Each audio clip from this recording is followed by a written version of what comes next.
Just then, Mighty Mac puffed up. The cowbell clanged.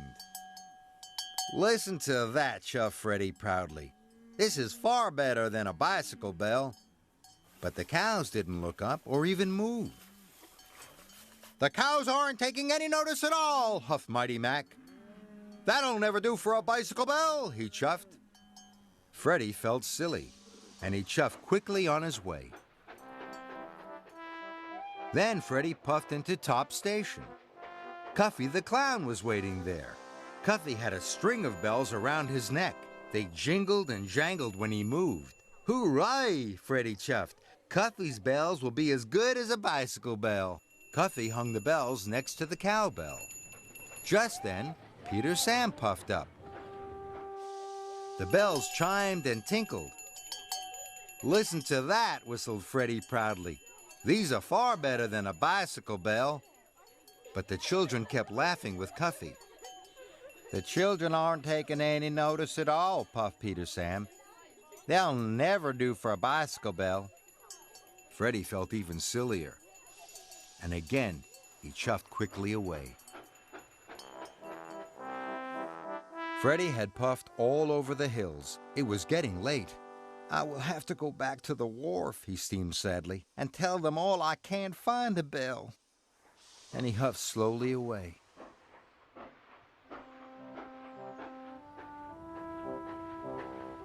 Freddie arrived at the wharf.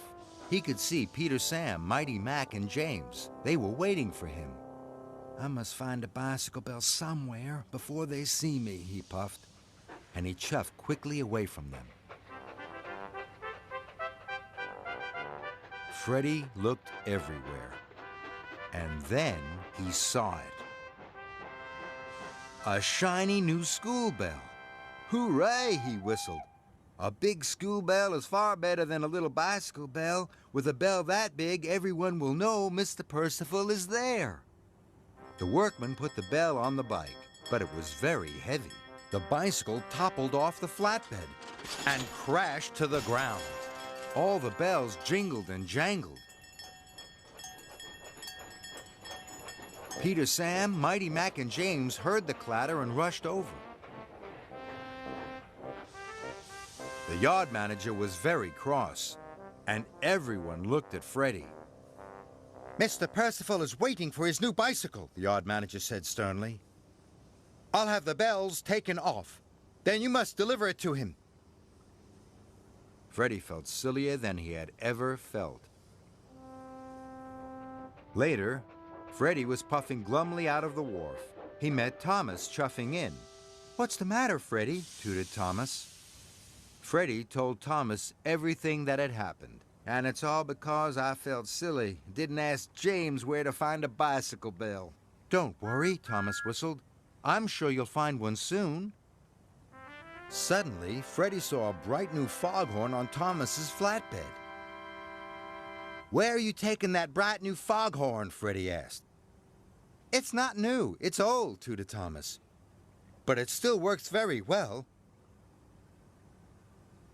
It has been cleaned and painted." "Now I know just what to do," Freddie cried excitedly.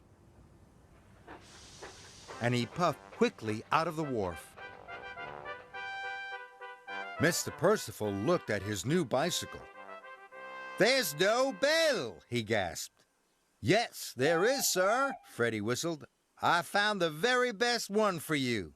He asked the yard manager to take the old bell from the old bicycle.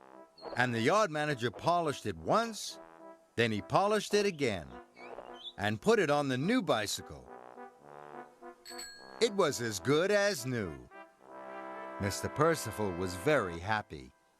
"What a good idea, Freddie," he smiled. And James had to agree. Freddie didn't feel silly anymore. He felt very proud. Ding-a-ling! Rang Mr. Percival's bell. And Freddie toot-tooted back.